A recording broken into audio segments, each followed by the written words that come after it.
1961년 4월 12일 날 무슨 일이 있었느냐면 이 유리 가간이라고 하는 소련의 우주인이 처음으로 이 지구 바깥을 나가면 대기권 밖을 나가서 우주 가운데 갔다 온 그런 사건이 있었습니다.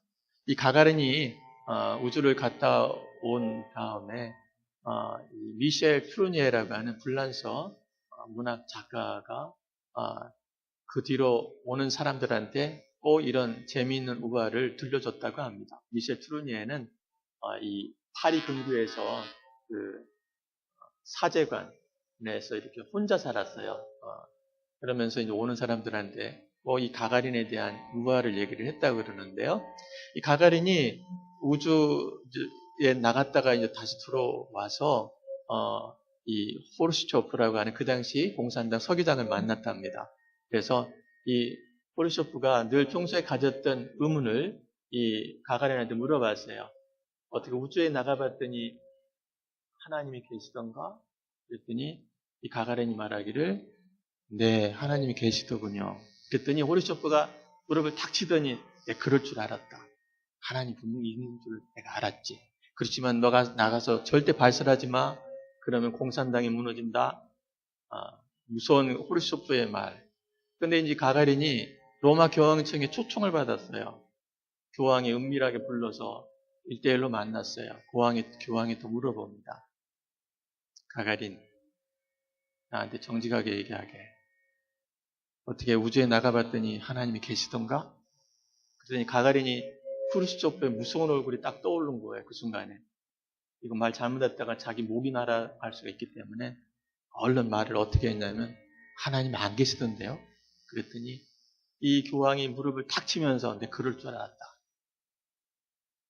그렇지만 절대 나가서 발설하지 말아라. 그러면 교회가 무너진다. 우리가 진리를 알고 진리를 말하는 입이 되시길 주님의 이름으로 축원합니다. 예수님께서 지금 두로에서 어떤 일을 했나요? 수로보니게 여인, 귀신 들린 그 딸을 가진 그 여인을 만나서 이 딸의 귀신 들림에서 해방시켜줬죠. 귀신을 쫓아내 주셨어요. 그리고 이 두로 지방에서 복음을 전하고 또 시돈이라고 하는 곳에 가서 또 복음을 전하시고 그 다음에 어디로 가시냐면은 삼천포로 빠지셨어요. 데가볼리라고 하는 그쪽으로 빠지셔서 유대지방으로 가셔야 되는데 데가볼리로 빠져버렸어요. 데가볼리라는 것이 로마 시대 때 10개의 도시를 세웠다는 것이죠. 데가란 말이 열이란 뜻이고 폴리란 말이 시리를 뜻하니까 10개의 도시 다니면서 복음을 전하서 이방인들에게 복음을 예수님께서 전하신 것을 보게 됩니다.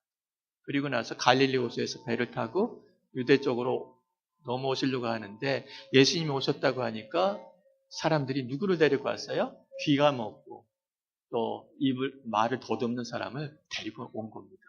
그러니까 예수님께서 어떻게 하셨어요? 따로 한쪽 곳으로 데려가더니 이 귀에다가 양손을 집어넣는 손가락을 그리고 나서는 침을 태태했더니 그 침을 가지고 귀 먹고 말 더듬는 사람의 혀에다가 댄 거예요. 그리고 뭐라고 말씀하셨나요? 에바다 이렇게 얘기를 했더니 이 사람이 귀가 뚫리고 말을 하기 시작한 것이 성경에 오늘 기록되어 있는 그런 내용인 것을 보게 됩니다.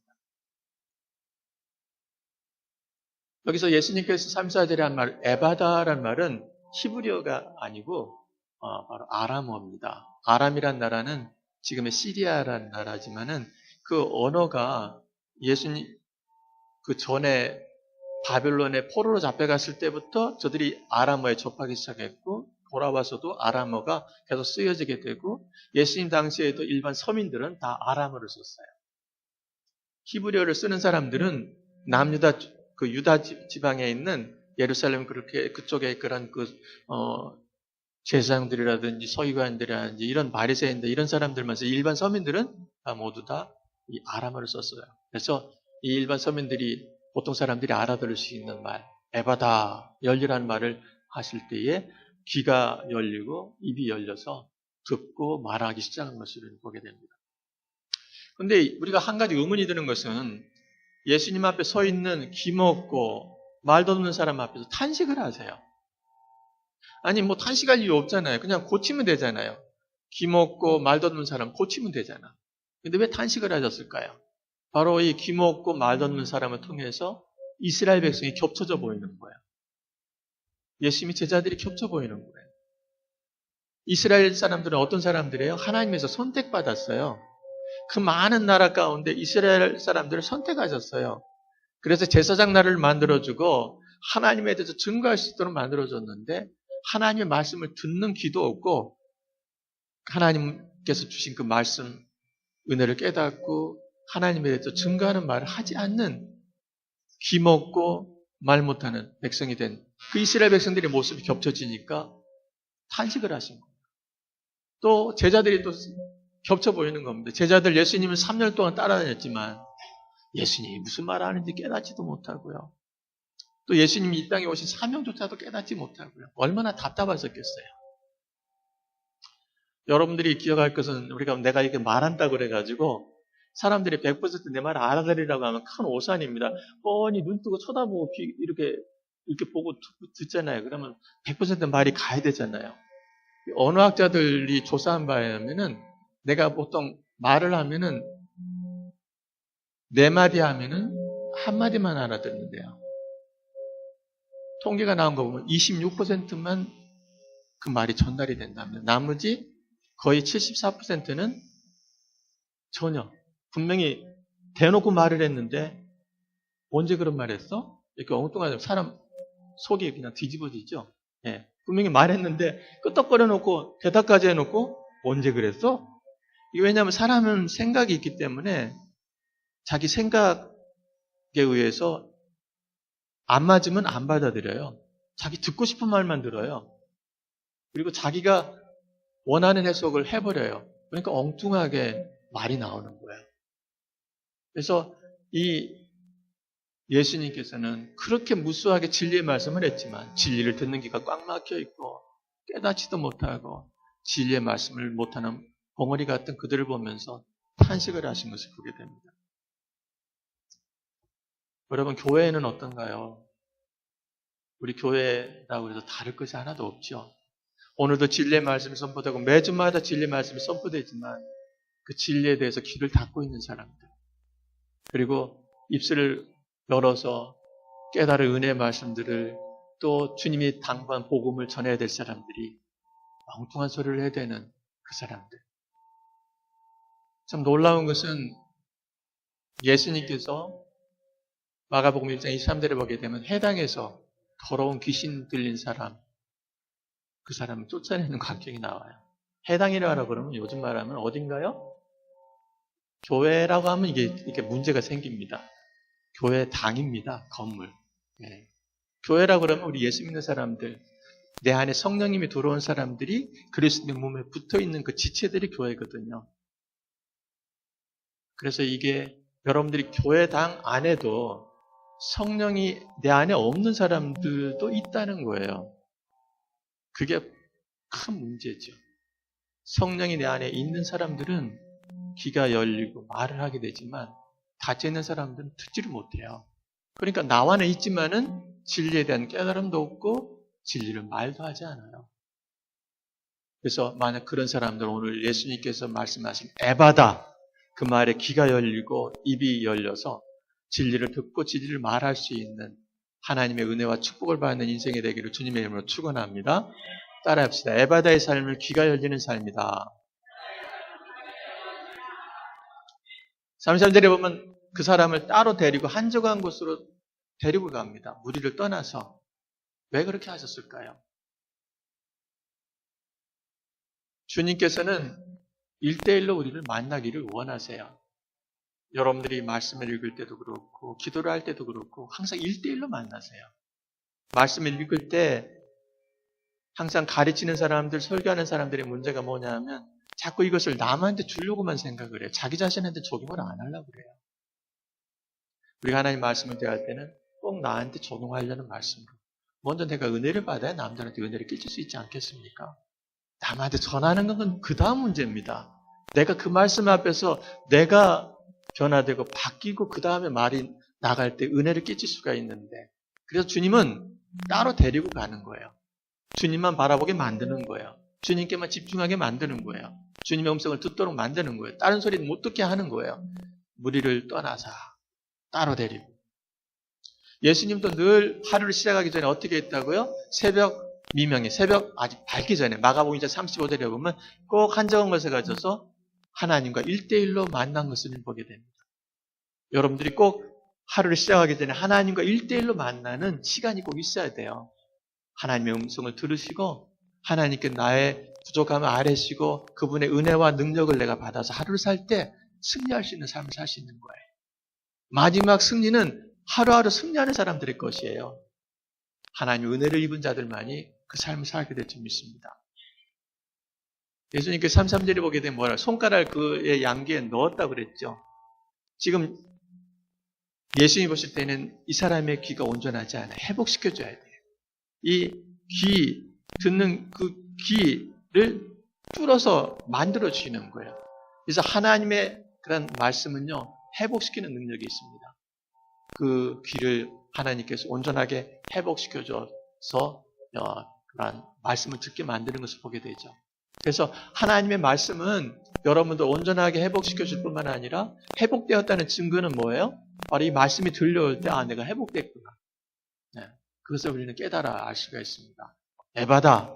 이 예수님께서 귀에다가 이렇게 넣었다고 해서 열린 게 아니에요.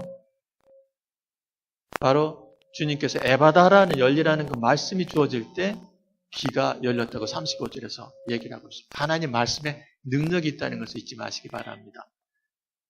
마지막 때는 때가 이르느니 디모데후서 4장 3절에 보면 때가 이르느니 말세가 되면 어떤 현상이 일어난다고요?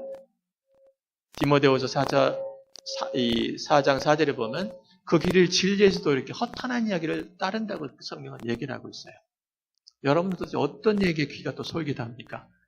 오늘 드리는 이 하나님 말씀에 집중이 되고 은혜 받으려고 귀를 쫑긋하고 있습니까? 있잖아. 내가 누구 얘기 들었는데 그러면 거기 귀가 더 솔깃합니다. 남 잘 안 되는 얘기, 남 어떻게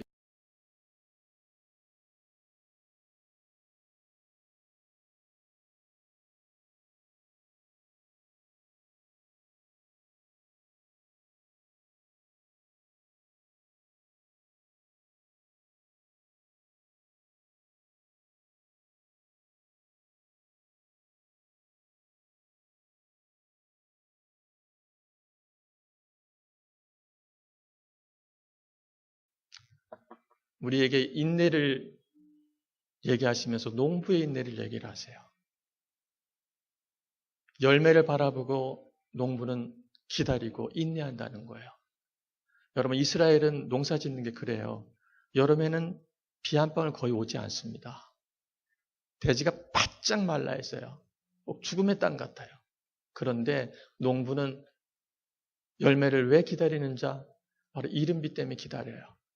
이른비가 10월과 11월 달에 오는데 그때 오는 이 이른비는 바로 생명비예요.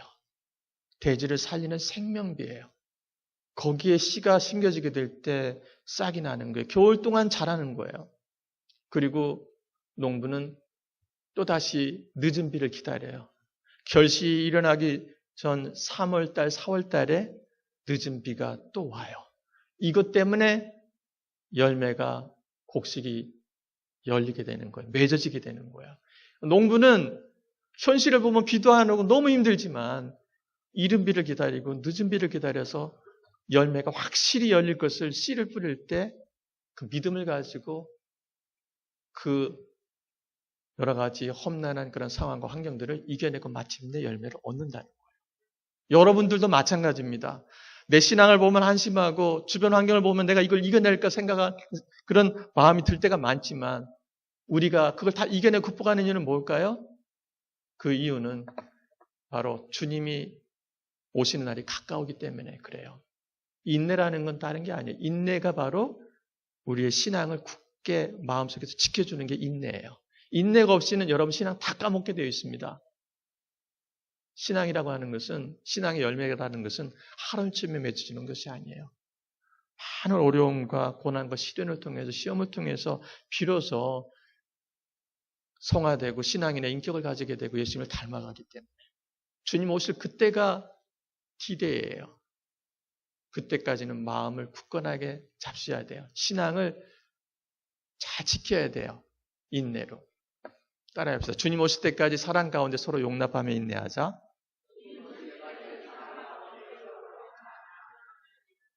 여기 보면 주님 오실 때까지 우리가 하지 말아야 될 일은 서로 형제들끼리 원망하지 않는 거예요. 원망이라는 단어가 스테나조인데요. 세 가지 뜻이 있습니다. 뒤에서 불평하는 것도 스테나조고, 뭐냐 모든 게 매사가 다 부정적이기 때문에 매사가 불만하는 그러한 것도 스테나조예요. 그리고 또 하나는 모두가 다 남의 탓으로 돌리는 서로 비난하는 이것이 스테나조예요. 근데 여기서 말하는 것은 세 번째 의미입니다. 서로 비난하지 말라는 거예요. 형제들아, 같은 믿음의 식구들끼리, 같은 교회 성도들끼리 서로 비난하지 말아라. 인내와 원망. 지금 인내를 얘기하다 원망을 얘기하는 것이 좀 뚱딴지 같은 소리처럼 들릴지 모르지만 인내하지 않으면 결국 원망하게 돼 있어요. 여러분 자신이 컨트롤이 되지 않으면 결국은 터져나오는 것이 원망입니다. 서로 비난하게 돼 있다는 것이죠.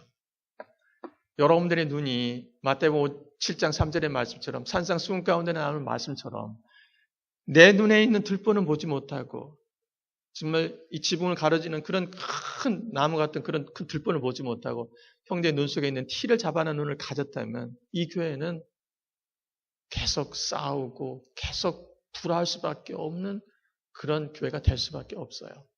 이제는 여러분들의 눈이 바뀌어야 돼요. 여러분들이 이제는 나 자신에 대해서는 엄격하더라도 다른 사람들에게는 관용을 베풀 수 있기 바랍니다. 사랑 가운데 서로 용납해야 돼요. 마음을 넓혀서 그들을 품을 수 있는 그런 너그러운 마음을 가져야 된다는 것이죠. 종말의 때가 다가올수록 우리는 그런 마음을 가져야 될 줄 믿습니다.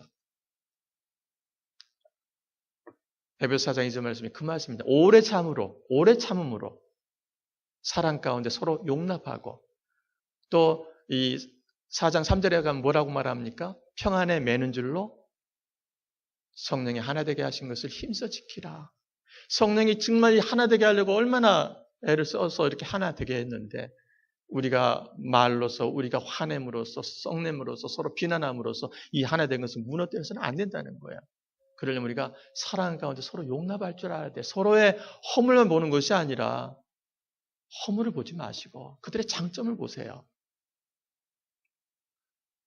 그들의 잘한 점을 보시고 그들을 책망거리를 찾지 말고 칭찬할 수 있는 것을 찾으시고 그럴 때 서로 용납이 되는 거예요.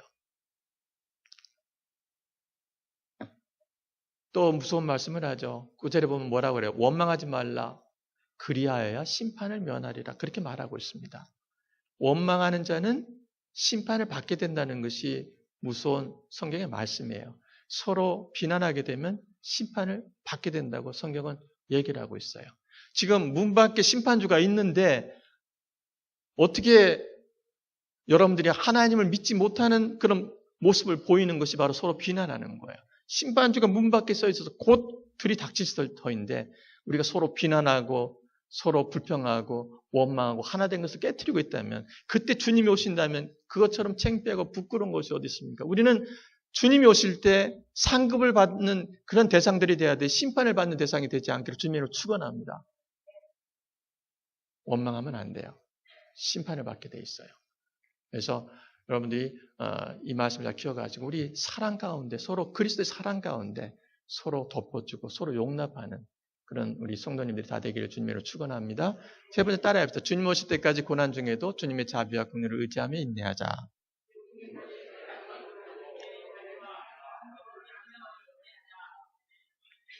우리 전에 있었던 선지자들은 다 고난과 오래 참으면 본이 되는 사람들이에요. 어떤 선지자들이? 모세 어땠습니까? 40년 동안 애굽의 궁전에서 왕자로 살았지만 자기가 히브리인임을 잊지 않았기 때문에 히브리 동족이 감독한테 그렇게 어려움을 당하는 걸 보고 그걸 도와주려다고만 애굽 사람 하나를 죽였어요. 그러면 동족이 자기를 영웅으로 만드는 것이 아니라 오히려 동족이 자기한테 대드는 거예요.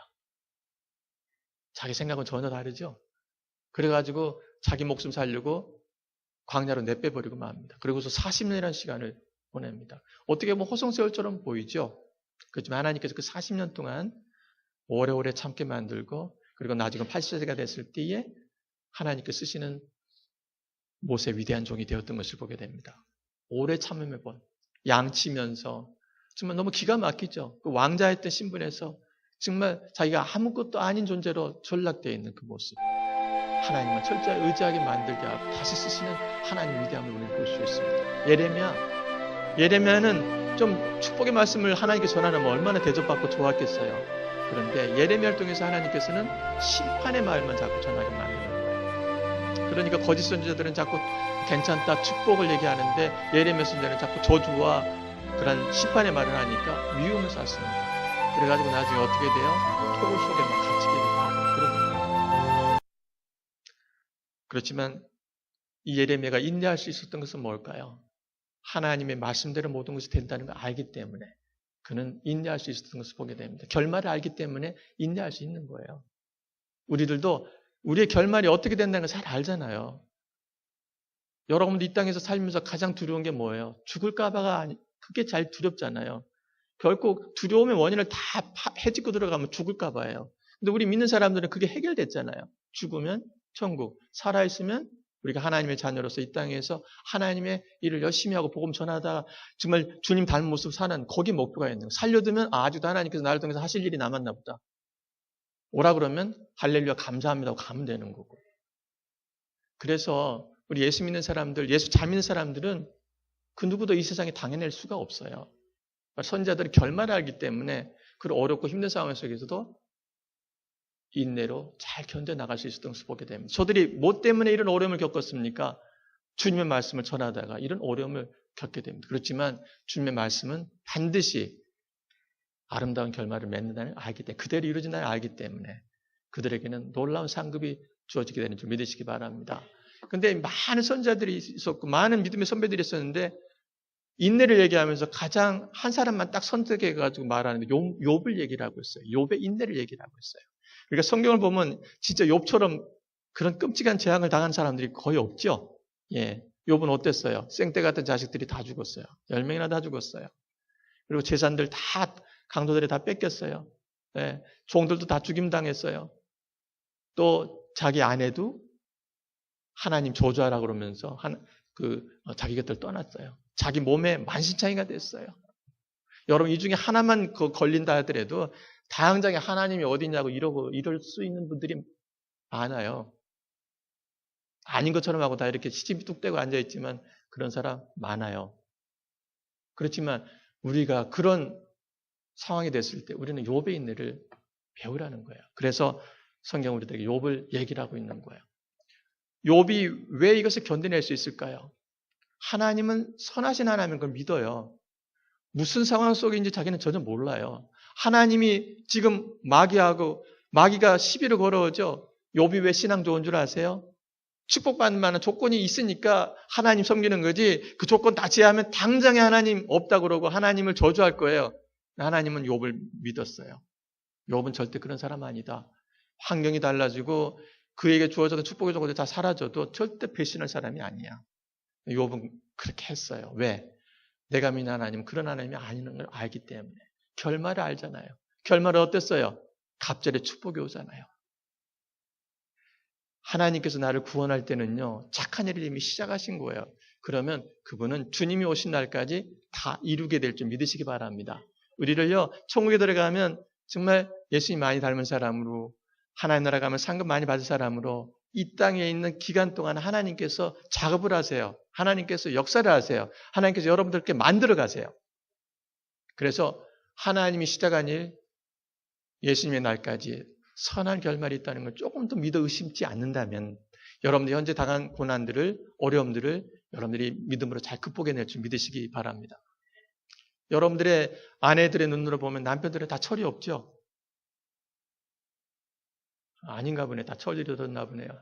남자들이 철들면 큰일 나요. 철들면 하나님이 다 데려가 버리시기 때문에. 그래서 여러분들이 철들지 못한 남편을 데리고 사시는 여러분들, 그래도 하나님이 그 철들지 않은 남편 때문에 아내 생명을 연장시켜주면서 잘 섬기라고, 잘 철들게 하라고, 신앙 좋게 하라고, 예수님 닮게 하라고. 그래서 부부가 해로할 수 있는 거예요. 믿음 좋은 부부들은. 서로에 대해서 감사하시고 사시기 바랍니다. 철이 일찍 들어가서 일찍 하나님 데려가는 것보다는 그래도 철이 덜 들어도 그래도 끝까지 해로하면서 주님의 일하고 그래도 내가 남편에게 도움이 되는 것이 훨씬 낫잖아요. 그죠? 그러니까 여러분들 아내들이 좀 인내를 가지고 남편들을 오래오래 참아주시기 바랍니다. 또 아내가 철이 없어도 또 남편이 그렇게 해야 되고요. 네. 여러분들이 참 감사한 거는요. 저도 이렇게 많은 분들을 이렇게 떠나보내면서 거의 마지막이 됐을 때 저를 보자 그래요. 그럼 저를 만나면은 자기 인생 스토리를 쭉 얘기하면서 자기 신앙을 고백을 해요, 저한테. 지금까지 가신 분들은 거의 다 그랬어요, 저한테. 그러는데 참 놀랍다. 내가 볼 때는 정말 신앙이 전혀 안 들어간 분 같은데 아주 목사가 감탄할 정도로 신앙적인 얘기를 하시는 거예요. 이야, 하나님 진짜 좋은 분이구나. 이렇게 철이 들게 하고 데려가시는구나.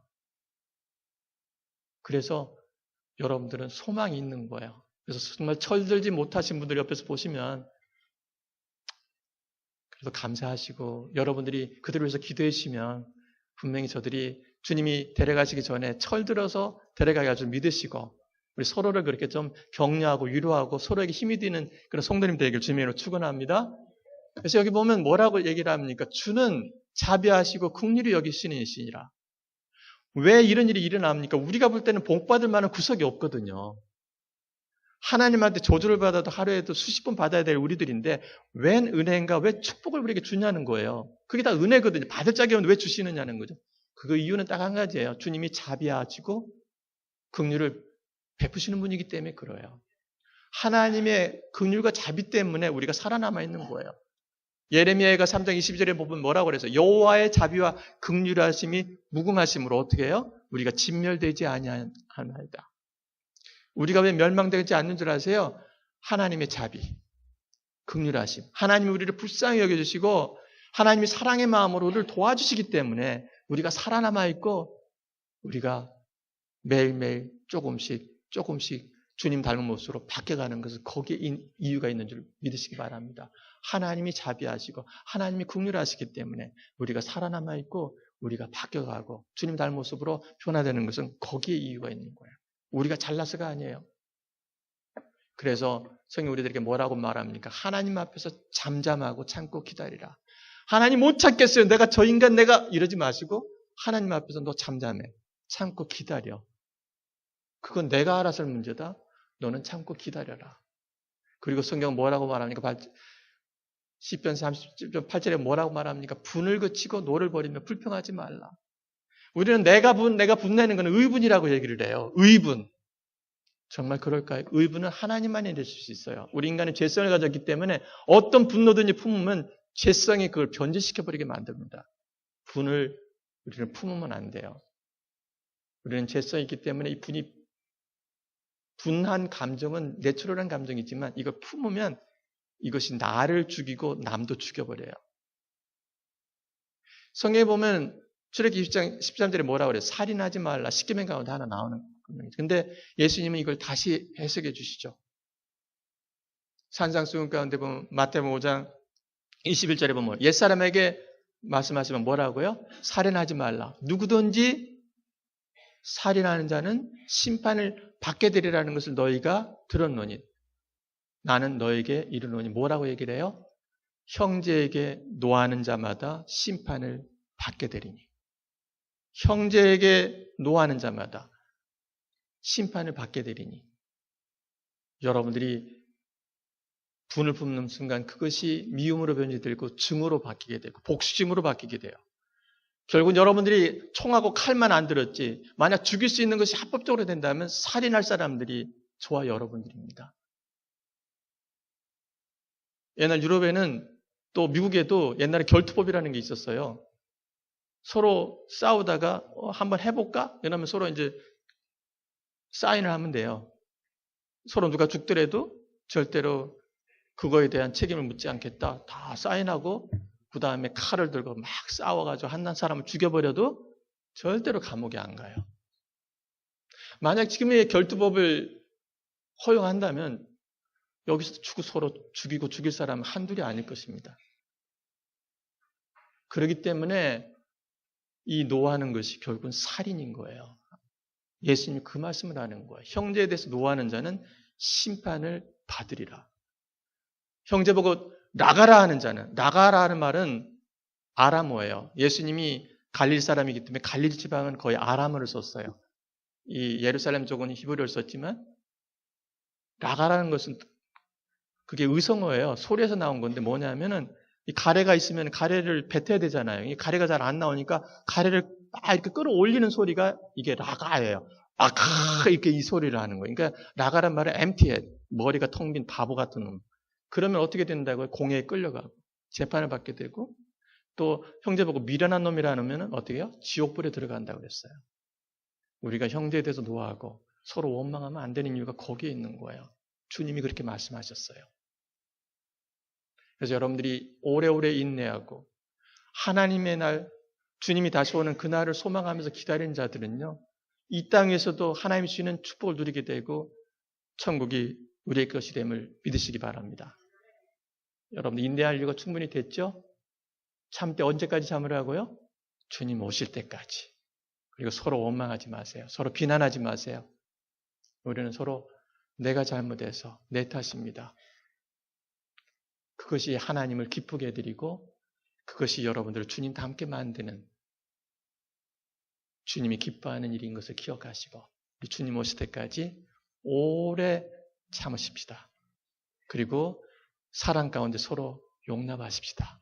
우리 좁은 마음에 그냥 사람 자꾸 배척하지 마시고 마음을 좀 넓혀서 항상 좋은 사람은 어떻게 내 곁에 있어요. 싫은 사람도 있고 나만 좋아하는 사람만 있나요? 나를 싫어하는 사람도 있고 다 그래요. 세상은 다 그래요. 어디나 가도 다 똑같아요. 다 나 좋아하는 사람이 있다는 것은 착각이에요. 아무리 잘해도 날 싫어하는 사람이 있고요. 내가 잘해준 거 없는데도 가장 좋아하는 사람이 있고 그게 세상에 모여 사는 사람들의 모습인 거예요. 남이 날 좀 싫어한다고 식적할 필요도 없어요. 남 미워한다고 세상 다 산 것처럼 그럴 필요도 없어요. 우리가 해야 될 일은 그냥 사랑 가운데 마음을 넓혀서 용납하면 돼요. 이런 사람도 있고 저런 사람도 있고 그걸 통해서 나를 변화시키는 데 쓰시면 돼요. 그것 통해서 내가 용서하는 법도 배우게 되고 서로를 참고 인내하는 법도 배우게 되고 섬기는 법도 배우게 되고 세상 사람들과 다른 거룩한 행실을 그걸 통해서 보여줄 수 있잖아요. 경건의 모습을 우리가 보여줄 수 있잖아요. 매일매일의 삶에서 이런 거룩한 행실과 경건의 모습이 나타나기를 원해요. 그리고 우리가 무엇을 의지하나요? 하나님의 자비하심, 긍휼하심을 의지함으로써 우리 인내하고 주님이 오시는 그날 기쁨으로 주님을 맞이하고 주님이 심판주가 아닌 그분이 우리에게 상급을 주시는 분으로 만날 수 있는 저 여러분 되게 주님의 이름으로 축원합니다. 기도하겠습니다.